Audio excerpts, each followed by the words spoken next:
बीमारियाँ इतनी ज़्यादा क्यों बढ़ रही हैं? अब एक वजह तो है नहीं, कई वजूहत हैं, लेकिन एक बुनियादी एक मेजर वजह है।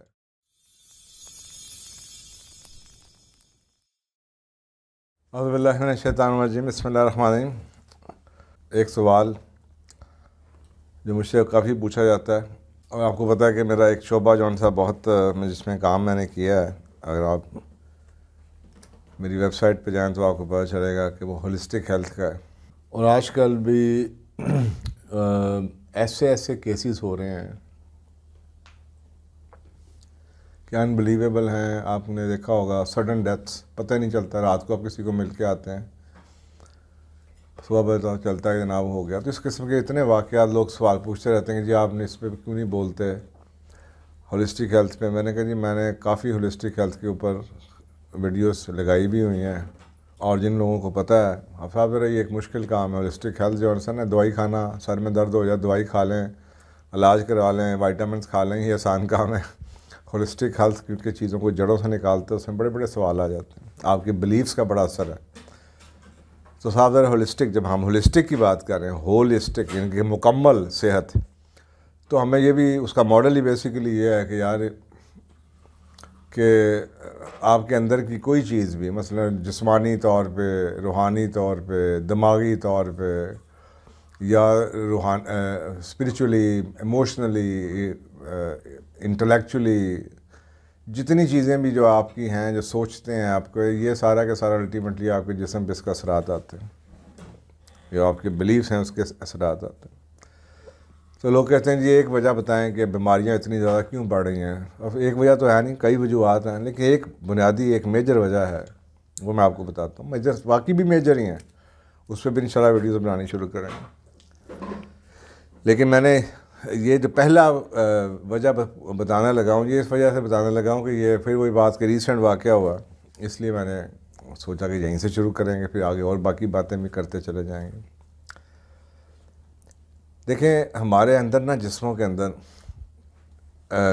टॉक्सिसिटी यानी कि जहरीले मादे बहुत हैं। अब ये आप पूछेंगे जी ये क्या खुराक से हैं? खुराक से भी होते हैं, दवाइयों से भी होते हैं, उस पर बाद में बात करेंगे, किसी और टाइम पे बात करेंगे। लेकिन मैं उस टॉक्सिसिटी की बात कर रहा हूँ, उन जहरीले मादों की बात कर रहा हूँ जो कि हमारे जज्बात और हमारे एहसासात अपने बारे में और दूसरों के बारे में हैं, जो उससे रिलेटेड जहरीले मादे पैदा होते हैं। हर घर की कहानी है, हर शख्स की कहानी है। मसलन गुस्सा, मैं अक्सर लोगों से कहता हूँ जी यार कभी आपने बॉदर किया है, शराब तो हराम है, हाँ जी ठीक है, मैं गुस्सा भी हराम है। गुस्सा क्यों हराम है? पता नहीं जी, तो कोई तो वजह होगी कि शराब भी हराम है, गुस्सा भी हराम है। गुस्सा जौन सा है, इसका असरात जौन से हैं, ये ऐसा ही है जैसे आप जहर, आपके अंदर जहर भर जाता है, आपकी बॉडी की कैफियत ऐसी हो जाती है, एग्रेशन, आंखें लाल हो जाएंगी, ब्लड प्रेशर बढ़ना शुरू हो जाएगा, पैल्पिटेशन शुरू हो जाएगी, आपके जो जॉ है और क्लिंचिंग शुरू कर देंगे, हाथ मुट्ठियाँ आप ऐसे ऐसे करनी शुरू कर देंगे। तो ये उस चीज़ का इजहार कर रहा है कि आपके something is going on inside you. तो इसी तरीके से गुस्सा है, फिर नफ़रतें, जेलसी, जलना, यानी कि अपनी ज़िंदगी से हट के दूसरों की चीज़ों के अंदर क्वेश्चनिंग, उसके पास ये क्यों आ गया, उसने ही ऐसा क्यों कर लिया। लेकिन लोगों की खुशी आपका क्या लेना देना, लेकिन हम लोगों की खुशी में खुशी नहीं होते। हर बंदा दूसरे से हसद करता है, दूसरों की खुशियों में खुश नहीं होता। गुस्से हमारे अंदर हैं, नाराज़गियाँ हमने पाली हुई हैं, नफ़रतें हमने पाली हुई हैं, और फिर हॉस्टिलिटी, जिसे फ़िज़िकल एग्रेशन कह लें या वर्बल एग्रेशन कह लें, कि जी हॉस्टिलिटी जब आपको होती है ना किसी चीज़ से, तो फिर आपको ये चीज़ें मीडिया पे बड़ी नज़र आती हैं। ऐसा जैसे या सड़क पे फ़र्ज़ करें लड़ाई हो जाए, या कोई इशारे पे कोई बदतमीज़ी कर दे, या तो आप किसी से कुछ कह के देखें, ऐसे लोग उसका रिएक्ट करते हैं कि बंदे को समझ ही नहीं आती इनकी, यार ये घर से लड़के आया है, ये इसको क्या हुआ है, इतने हॉस्टाइल हो चुके हैं लोग, जैसे काटने को तैयार बैठे हों।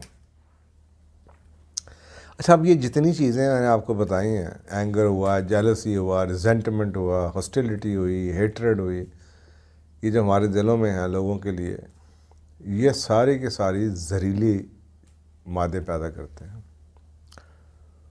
कहा जाता है कि जो नफ़रत है, अब मैं सिर्फ नफ़रत पे आ जाता हूँ, नफ़रत एक ऐसी चीज़ है जो कि माइंड का जहर है। अगर आप मुझ पर यकीन कर लें तो ठीक है, नहीं तो क्या वक्त होगा ना कि एक्सरसाइज कीजिएगा। मेरी एक किताब है change your lens change your world, 90s की लिखी हुई है मैंने, उसमें मैंने वो एक्सरसाइजेस भी कराई हैं कि आपकी बॉडी, जो आपके जज्बात हैं ना, बॉडी उससे रिएक्ट करती है।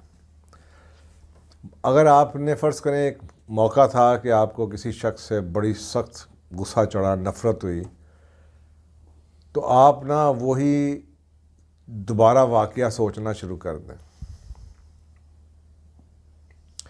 वही आंखों के सामने फ़िल्म दौड़ानी शुरू कर दें कि जी किसी ने आपके साथ क्या किया।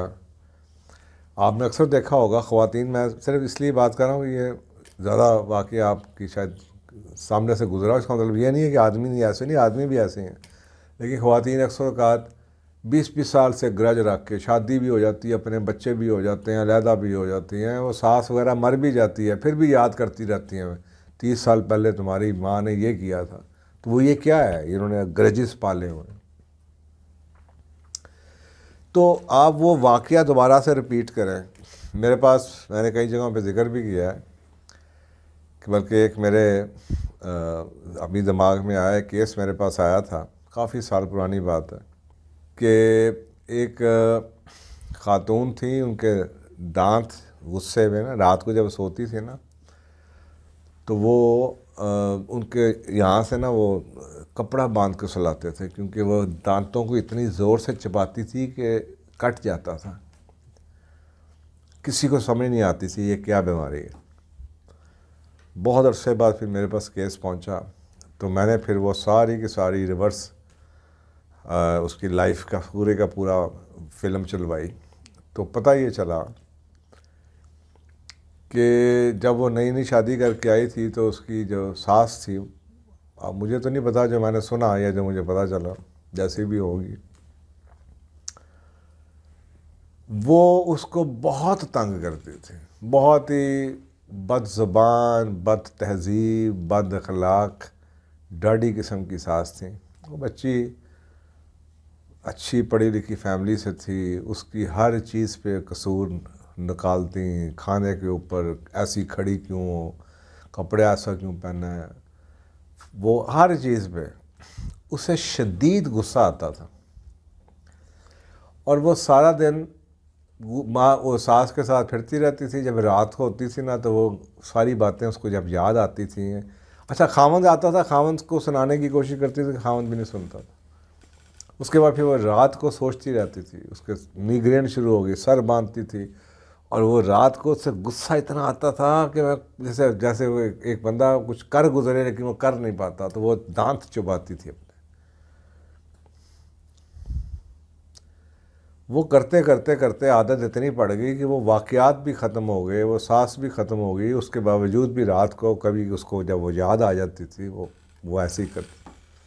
तो यही मैं आपको एग्जांपल दे रहा हूँ कि अब वो वाक़या याद करें, तो आपको लगेगा कुछ ही अरसे में जब आप उस पूरा वाक़या आपकी आंखों के सामने आ जाए, आपकी पूरी की पूरी बॉडी डिफरेंट तरीके से रिएक्ट करना शुरू कर जाएगी। आपका ब्लड प्रेशर बढ़ना शुरू हो जाएगा, आपका एनर्जी आ आप बर्निंग सेंसेशन आ जाएगी छाती के अंदर, कोई मुंह में कड़वा होना शुरू हो जाएगा, मसल्स आपके टेंस हो जाएंगे, हार्ड हो जाएंगे, जैसे जॉ जॉन से आप उसको चबाना शुरू करेंगे, मुट्ठियों को मोड़ना शुरू करेंगे। अब लग रहा है जैसे कि अब आपके सामने वो सिचुएशन आ गई है। तो सोचें कि ये जो कड़वा मुंह हो रहा है और ये जो आपके जज्बात हैं, ये जो गुस्सा है, अब ये तो एक वक्ती तौर पे 5 मिनट के लिए आपने एक बात याद की है, तो ये इसने आपके साथ किया, ब्लड प्रेशर आपका बढ़ गया।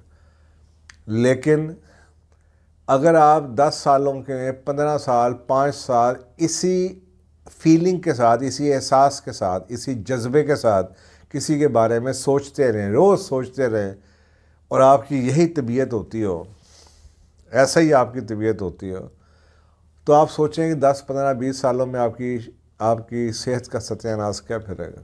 अगर ये थोड़ी देर के 5 मिनट के उस वाक़े को याद करने से आपके मुंह में कड़वा हो जाता है, जहरीला, तो अगर ये जहर फ़र्ज़ करें 10 साल, 15 साल, 20 साल, 30 साल भरा हुआ है आपके अंदर, गुस्से, नफ़रतें, हसद, तो ये आपके साथ क्या कर रहा होगा।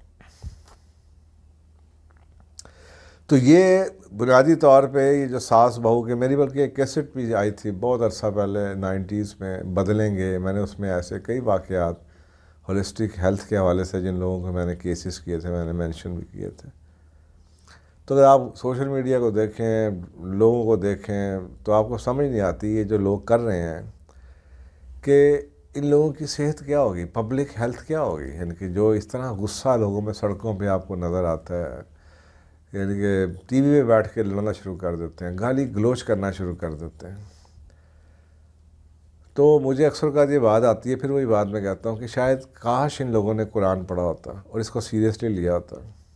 और अक्सर का यानी कि हमें अल्लाह सुब्हानहू तआला ने इस कुरान पाक में हमें वो चीज़ें बताई हैं जो हमारी अपनी ज़ात के लिए, कहते हैं किसी का नहीं बनता तो ना बन, अपना तो बन।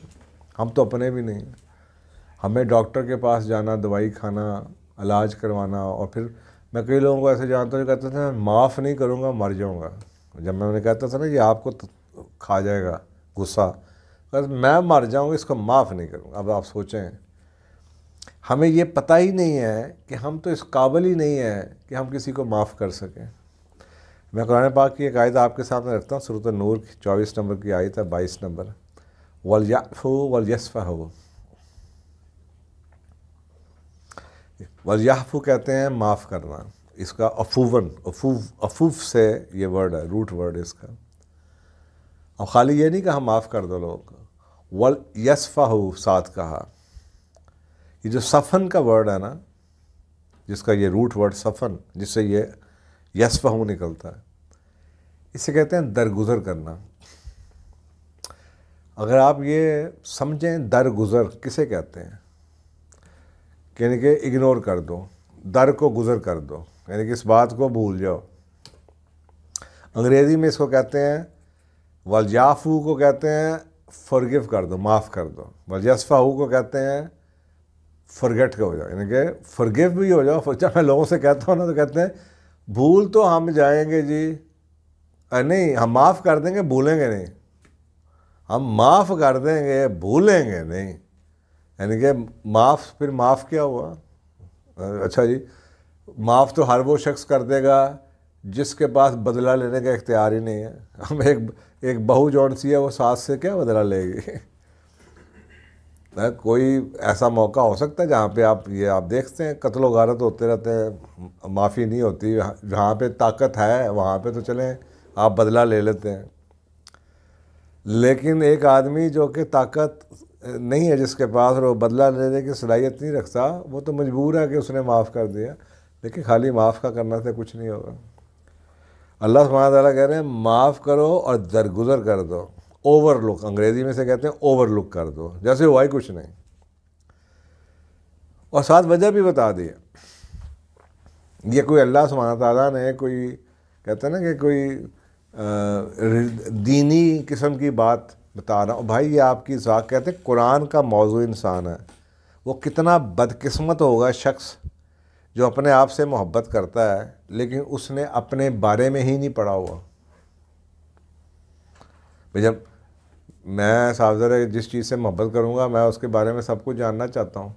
तो अगर मैं अपने आप से मोहब्बत करता हूँ, मुझे पता मैं इंसान हूँ, तो मैं देखूँगा भाई इंसान की मेरा खालिक कौन है और मेरे खालिक ने मेरे ऊपर मेरे बारे में क्या कुछ कहा है, तो मैं कुरान पढ़ूँगा क्योंकि कुरान का मौजू ही इंसान है।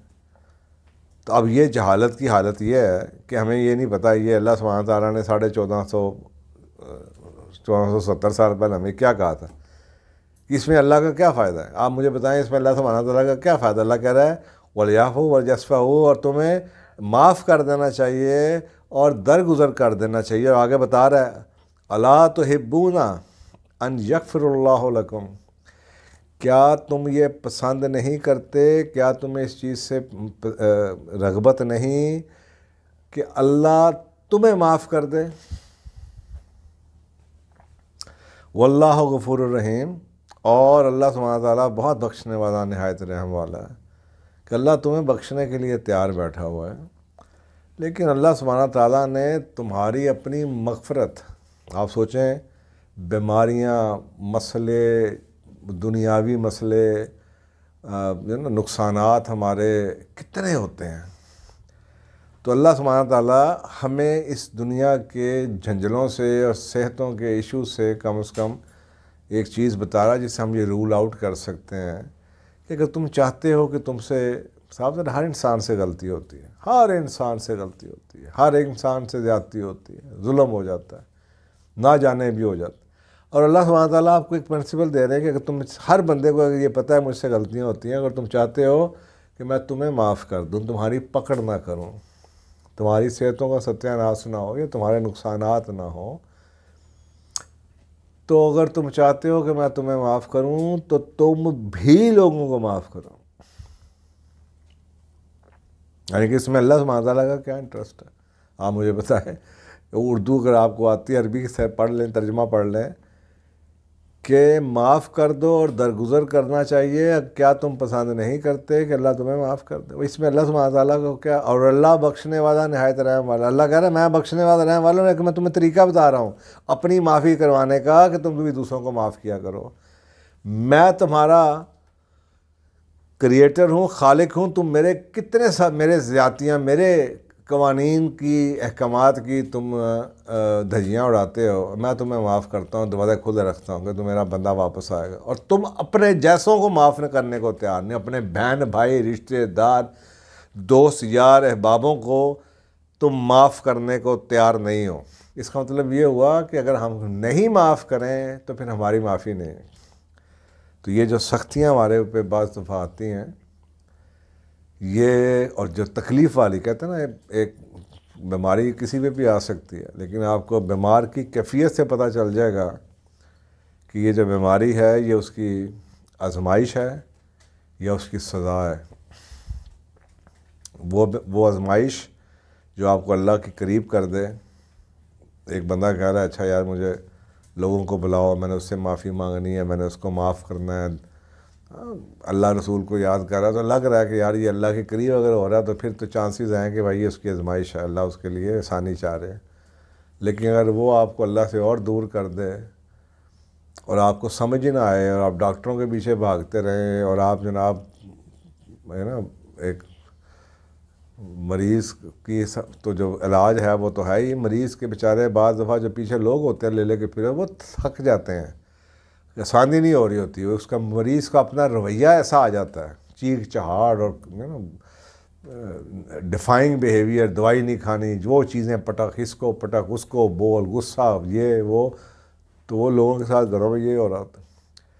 तो वो अगर है तो फिर भाई इसमें तो ये तो सज़ा है। तो अल्लाह उसके लिए अल्लाह सुब्हानहू व तआला आपको एक तरीका बता रहे हैं कि यार कम से कम ये आसान था तरीका, इसको तो रूल आउट करें कि यार कम से कम मेरे दिल में किसी के ख़िलाफ़ कोई बात तो नहीं है, मेरे दिल में किसी के ख़िलाफ़ कोई मनफी जज्बा तो नहीं है, मैंने किसी को गाली गलोच, बदज़ुबानी, बद अखलाक़ी, बद तहज़ीबी, हसद, नफ़रत और ये जो गुस्सा और ये तो नहीं मैं करता।